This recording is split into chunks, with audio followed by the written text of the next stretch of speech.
I'm Mara Webster with In Creative Company, and today I'm thrilled to be talking to Eve Harlow all about her TV series Watson. And one of the things that I've heard you say previously about playing Ingrid is the fact that you love how opposite she is to you in so many ways.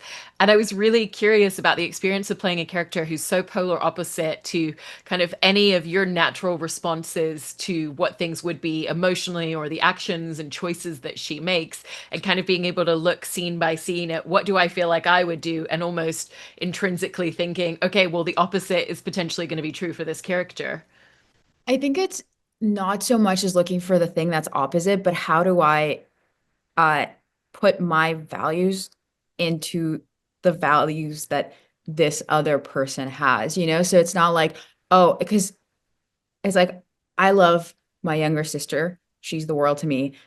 Ingrid loves her younger sister. She's the world to her. So it's like finding similarities instead of, putting this other person on on an island being like, we have nothing in common. We would never be friends, because I think that that's judging a character in a way that like one shouldn't really. So yeah, it's as much as like on paper being like, whoa, this person's polar opposite. Okay, but where are we similar and how are we similar? And I think that exploration is really fun. Yeah. And when you were shooting the first season, obviously you had really huge plot points that came out in much later episodes, but Craig Sweeney, who's the showrunner of the series and the writers, connected with you very early on to walk you through some of that backstory. And so I wanted to ask about if there was kind of that similar discussion or conversation going into season two, where they were giving you some of the beats so that you know to play to certain things even before things are revealed to the audience. Nope. Nothing. We were like, we're starting, and I was like, okay, cool. So, like, who am I killing this season? And he's like, Eve, chill. Like, there's no, why do you want to kill someone so badly? I'm like, I don't know. I just like, I did it first season. That was kind of cool. Like, let's do it again. Um, and so, no, we haven't been given, I think, no, I'll speak for myself. I wasn't given anything to like be like, oh, this is a plot point that we will have in the future. It was more like, okay, let's go episode by episode, which is kind of fun because I feel like that's kind of how life happens in general, right? It's like we don't know what's coming around the corner. We experience it as it happens. And so the same thing with these like episodes in this character. I'm like, I'm finding things out as they happen to her, as I'm getting the episodes. Yeah. And there was kind of this great dichotomy with your character throughout the first season, with a lot of questions of, is she going to become more like a Sherlock Holmes to Watson, or is she going to be more like Moriarty? And we saw inflections of both in her. And, I love at the beginning of season two that Shinwell makes that point to the rest of the team that that was always a question. And, she's actually shown us what she chooses to be at the end of the day, even if she deviates from it. And I was just interested in your experience in kind of playing that dichotomy and getting to lean into both sides of that, and then how that choice at the end of season two really framed stepping back into this character.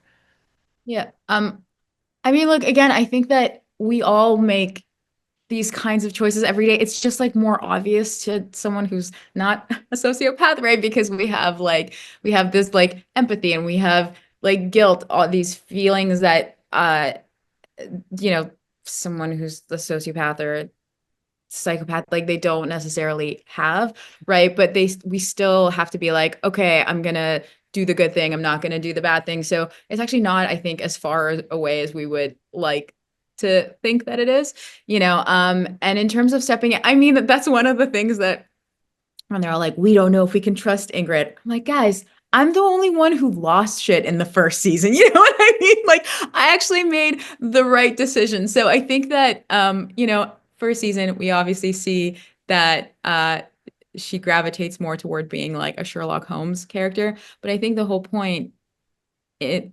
Ingrid and this character is that there is going to be the constant battle of like, doing the right thing, doing the good thing, and not doing the thing that is the most self-serving, And I think that that's something that she's learning through Watson and being around the fellows who uh, are inherently so good and wholesome in a way that she just isn't, And it's like that going on that journey, discovering that part of herself and leaning more into that part of herself in a way that she just hasn't before. It's such a good point. And, in everything that you got to explore in the first season as well, there's always been this kind of weight and grief and trauma in her with everything that had happened to her sister. And she'd never said the words out loud about what she did to her dad, and that kind of really lifted a certain essence of that. But it still exists because her sister is still going to live with that injury for the rest of her life, and so it's always going to pertain and be a part of them. But it's very malleable and now sits differently. But you also now have the added weight of the guilt that she feels for her actions and the repercussions of what happened to Stevens. And so, what was that like, stepping back into her and just finding where you felt like all those pieces were sitting within her? Um, so I think that this might sound bad. I don't know. I'm like, I don't think she like there is no guilt about it. Because then I'm like, again, maybe I'm like, I'm defending Ingrid, okay? She didn't do anything wrong. She just okay, so maybe it was a little like fucked up. They're like trying to like, destroy all the DNA. Yeah, that was a little wrong, maybe. But she corrected it. She corrected the boo-boo, the mistake. And so I think it's fine. I don't think like stepping into it, it truly is a thing of I think I don't think that she did anything wrong, like ultimately like it wasn't because she tried to fix it. And I think that that is more important than the initial people deserve second chances. Okay. That's all I'm gonna say. You're her biggest advocate. I love Yeah, it. I know. Like people listening to this, wait, is she defending a sociopath? What the hell? Yeah. Like, have you taken on more of her traits than you realized? Oh God, is this what's happening? Maybe. One of the things I love about, first seeing you step back onto screen in that first episode of this season, though, is just, you kind of see this embodiment of a completely different look that she's gone through. And you kind of get a little bit of an essence of everything that her life has been going through and the way that she's been feeling to kind of need some sort of transformation. And so I was just curious about your perspective on all of that and how the look really told you a lot once you felt that out. Okay, so the way that it came about was Craig, he texted me. He's like, "Hey, how do you feel about changing your hair?" And I was like, well, as long as it's a wig and it's not my real hair. He's like, oh yeah. And I'm like, okay, it has to be something really drastic. Like it's not like we're going like from black hair to like brunette. I'm like, it has to be like bleach blonde. And he's like, hell yeah.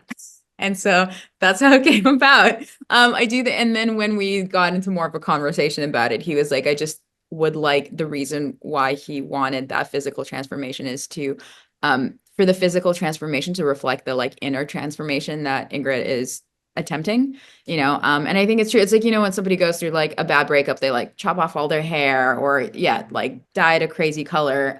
It's this, I think, belief that if we change the outside, that will change the inside too, so yeah. And it is such an adept description that it is like going through a breakup with an ex. And even just seeing her old teammates and colleagues for the first time is very much the idea of running into an ex. And you know that she's thought about it before. And when might I see them? I'm not going to know when it's coming, but we live in the same town and we live in the same area. And I'm coming into this hospital. And so, what was your thought on how much she'd been thinking about it or not, and just how that framed the way that she acts when she first sees them all? I think there's definitely like a conflict of old Ingrid and new Ingrid, and that like the old Ingrid wouldn't give a shit, but that new Ingrid very much does. Um, and I think a need for the first time for acceptance from these people, that is a new thing and a desire for like a friendship of sorts. So I think just like balancing both of those things, because it's also, like I think it's very difficult for people to change. I think we can change, but it is very hard. And so it's impossible for just be like step in and be like, please love me. I'm gonna be so good. It's like, no, like I'm still gonna do fucked up shit. I still wait, can I say fucked up? Yeah, it's the Okay. internet. Like that still is gonna be a part of who Ingrid is for forever, right? But then there's this new like light peeking in of like, wait, do I maybe want friends? Like, do I maybe want to get along with these people? And the truth is, it's like, yeah. Um, yeah, so it's the balance of both, I think. because she'd always been someone who was very comfortable operating on her own and had a lot of guards up and didn't really let people close. But she did that especially with Lubbock, and kind of let someone in quite close to her, and that was the first person that she told about everything. And how do you feel like that's changed her and allowing people to get close, but now suddenly being on the outs and not having this thing that she's realizing, like you said, that she wants? Yeah, I mean, I think it's a little bit of a yo-yo effect of just like, oh my God, cool friend. No, wait, no. Wait, do it, but maybe we can hang out, but no, we can't. Like it's like going back and forth, ups, downs, all. And I think that that's also like how human relationships work too, right? It's like you let somebody in and it's somebody disappoints somebody else, and then it like trying to sort through that, and how much can you open yourself up again? Because I think as much as the fellows feel betrayed by Ingrid also feels betrayed by them, because it was a thing of like opening up and, wow, is this what it's like to interact with people and allow them to be in my life in a real like way that actually makes a difference, and then they being dropped. Like that's also painful. Again, I know I'm defending the sociopath, but this is my job here. There's also something that you said before about this want of acceptance that hadn't really existed before. And I wanted to ask about how that pertains to the relationship between Ingrid and Watson himself, because, it kind of always felt like she didn't necessarily need him to like her as a friend, but it was more she wanted his admiration and she wanted his respect, which is something very different. And so I just wanted to ask you a little bit about how that shaped interactions between the two of them for you. Yeah, I mean, I think that Watson is a completely different kind of person that Ingrid has never really interacted with, in that he challenges her, right? And he's onto her and he sees her and he reads her in a way that no one else has before. And I think that what the thing that really motivates Ingrid is a challenge. And so, and I think she also like can read people really well. And this is the first time that someone really challenged her. So yeah, he doesn't need to like me, but do I want his respect? Hell yeah. Like, do I want him to continue wanting me around, wanting me to help? Yes. Because his acceptance validates my intelligence and my worth in a way that I don't think that like Ingrid would care coming from anybody else, but coming from him, it's actually very valuable.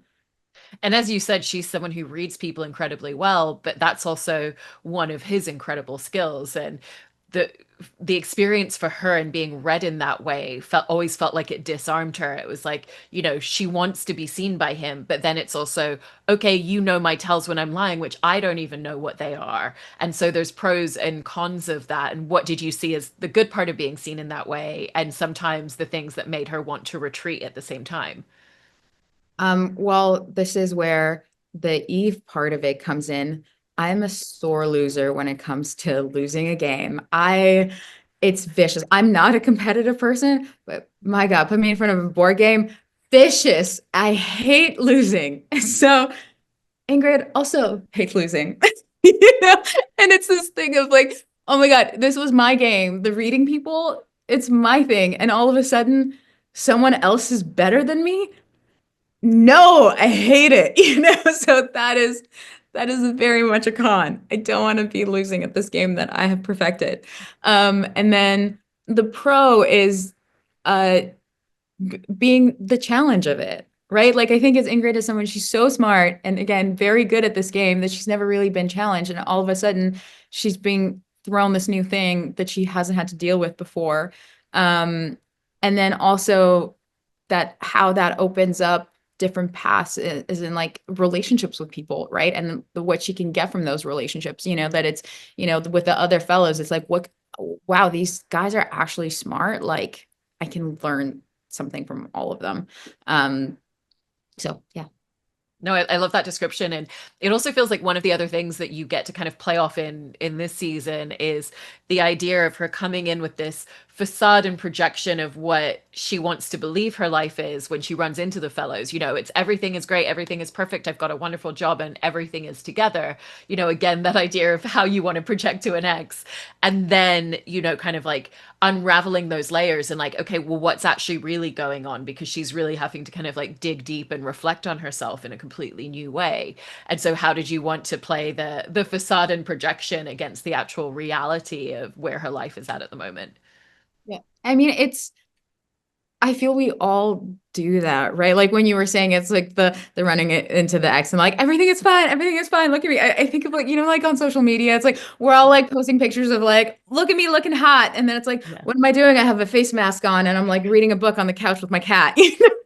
So I think it's again, it's the thing of like I mean, obviously, it's different levels of this, but I think this is what referring back to what I was saying earlier of like finding the thing in your life and applying it to the character, but it's like elevated, and that is again, look at me, makeup and hair all done, get it posing, and this is a picture of me on Instagram versus again, I have my book from the library and I'm drinking tea with hanging out with my mom's cat.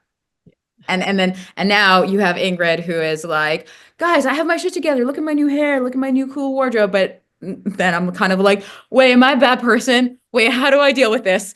Like in therapy, trying to be like, I want to be better and I don't know how. And you know what? We'll figure it out. But in the meantime, look at my cool clothes. So And I wanted to ask about filming that scene in episode one where, she's in that group therapy and you can tell that she's been there several times before and she's talked about wanting to work on herself, but you see her being pushed to actually say, I have antisocial behavior disorder out loud. And it's the first time that she said it. So you kind of see this milestone existing in real time. And so I just wanted to ask about what felt important to you in a scene like that. I mean, I think it's okay. So those kinds of scenes are a little difficult because you obviously recognize their importance, but you don't want to overdo it. Being like, I'm Ingridarian and I have this anti-soul, but it's like in your head, it's that big, right? Like this is a big like moment. And so I think just really grounding it was important, and it's like as big as it is, not having that be reflected in the performance because I think like when big things happen in our lives, we're kind of trying to keep it together. It's the equivalent of like, nobody really wants to cry in public, right? So when you see a scene where whether it's in film or TV where someone's like just sobbing, it's not really as interesting as or true to life as watching somebody who's like trying not to cry, but the tears are still coming out, because you're just like, because that's more real, right? And the same thing of like, I'm confessing that I have antisocial personality disorder. This is the first time I'm saying it. I'm not going to be dramatic about it because like on the inside, I'm dying, but I'm like, keep it together, like but it's saying it for the first time out loud in a public space like that. Hard. Yeah. Yeah. And, for filming a scene like that, especially with everything that you were just describing about really trying to figure out the right intention and the right level of different emotions for her. I remember hearing you say about how one of the things that's great on this show is the opportunity to kind of try things in different ways. And particularly in reference to the pivotal scene that Ingrid had with Mary in season one, where, you start filming in the wide and you get to kind of like play it a few different ways. And then as you get closer and closer, by the time you're on the real close up, you kind of really know exactly how to play it. And so I wanted to know if filming this scene kind of had that similar rhythm for you or if it was something different. It's okay. So the first episode directed by Larry Tang, who he's also executive producer on the show, and he's the producing director. I love Larry. He is amazing. We call him our set dad. Whenever he's around, we're like, Dad. Um, and so whenever he's filming an episode, I trust him.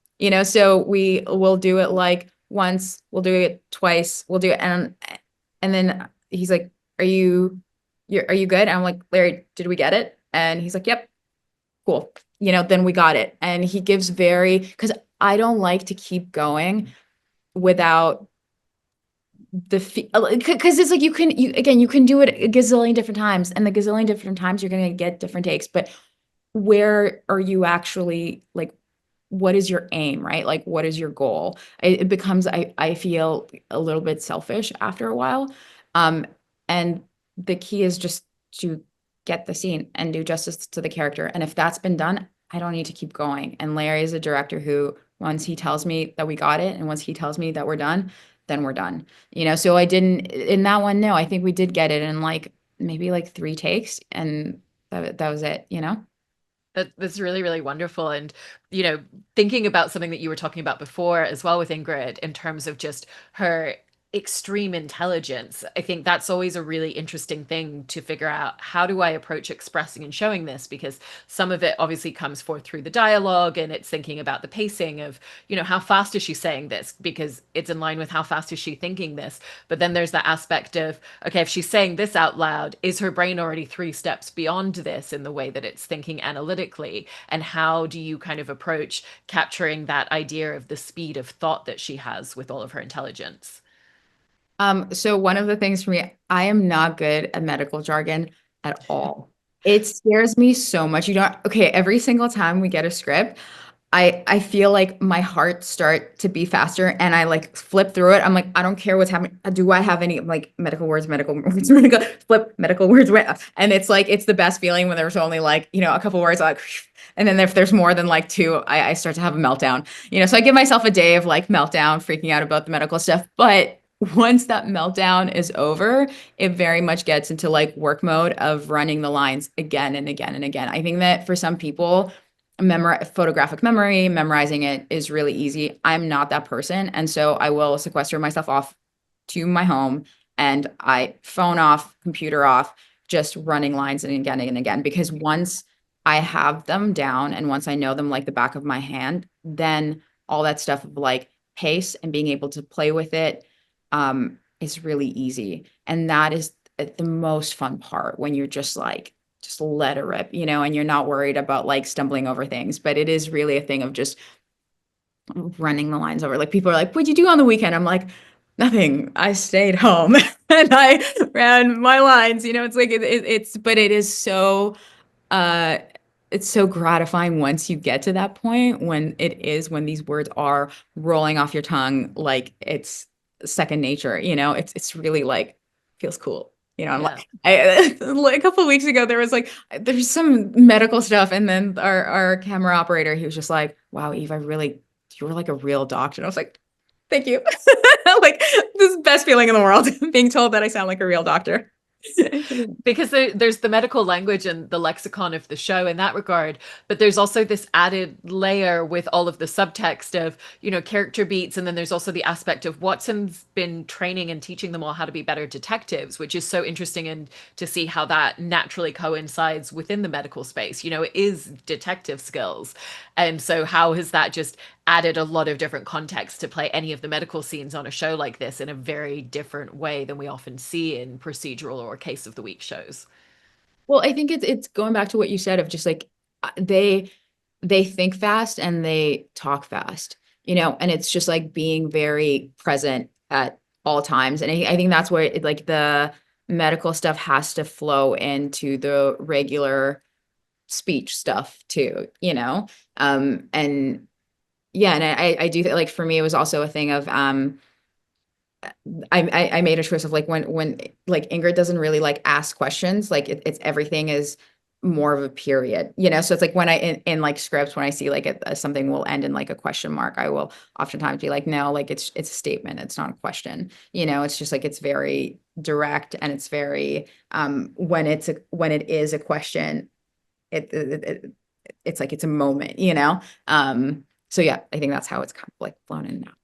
And it's great to be at that point where you kind of understand so much of the specificity of a character. And even with her emotional responses to things, because she's someone who doesn't like to express emotion and tends to be a little bit more insular with that, whenever she does have bigger emotions, it always feels like how deeply she's feeling angry or hurt or upset about something for even to sit on the surface. And so, what has that been like in looking at where you want to be really judicious about allowing the emotions to come to the surface and what you really want it to communicate? Yeah, I mean, I think that that's also uh point of like trusting directors. And I we've had like some really fantastic ones. And we had like Clara, she did episode in the first season. Gosh, I forget what episode it was, but it was the this I just remember this scene really well where it was me and Sasha, and I when I'm telling her about like the fact that I like killed my dad, and I like start to cry, and emotional thing, right?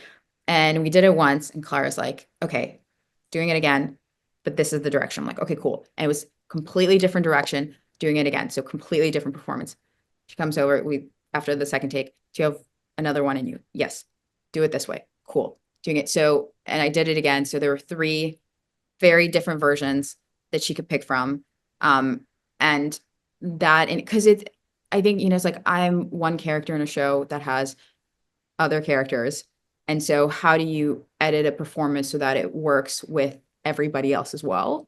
And I think that that is when it's kind of like the director steps in. It's kind of like, this is great if it was just, like the Ingrid show, but this is a show with like Watson as well. So how does her like our all of our performances, I think, have to like work together, you know? And then another thing too of like it's I never completely, eradicate the feelings of because it's like sociopaths feel too. It's just like it's a different kind of feeling. So if I would, for example, like feel it on a scale of 100, because I'm in my real life, I am a sensitive person. Uh, so I'm like I'm feeling it up here, but like Ingrid's still feeling it, but just like dialed way down. So it's kind of like okay, acknowledging this feeling lives within me, but just like watered down.